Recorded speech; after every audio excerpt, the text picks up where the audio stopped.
malia bekhawo nang ba sebabong lang Chongai malia bekhawo Nono nasi akaya ni mo kolbai Hamjang madbaya ani bekhabai Nono nasi akaya ni mo kolbai Hamjang madbaya ani bekhabai Neng ba sebabo englang Chongai malia bekhawo nang ba sebabo englang Chongai malia bekhawo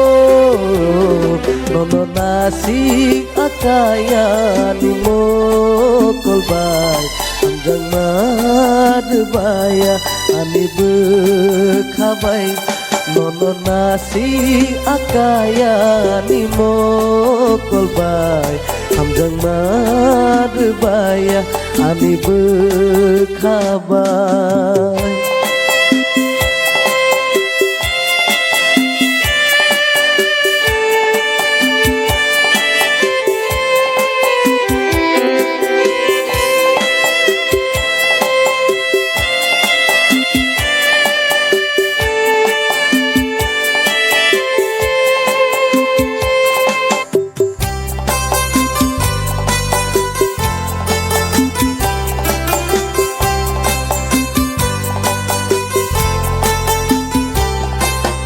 Haksal ni siming nono nuhodri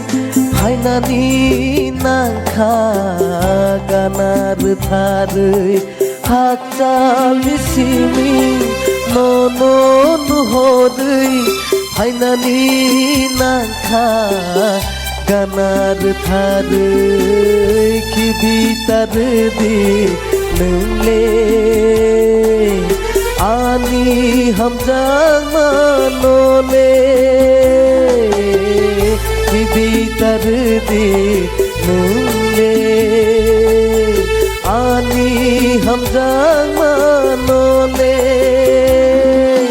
Nang ba sebabo englang Chongai malia bekhawo Nang ba sebabo englang Chongai malia bekhawo Nono nasi akaya ni mo kolbai Hamjang madbaya ani bekhabai Nono nasi akaya ni mo kolbai Hamjang madbaya ani bekhabai Hamjang madbaya ani bekhabai Hamjang madbaya ani bekhabai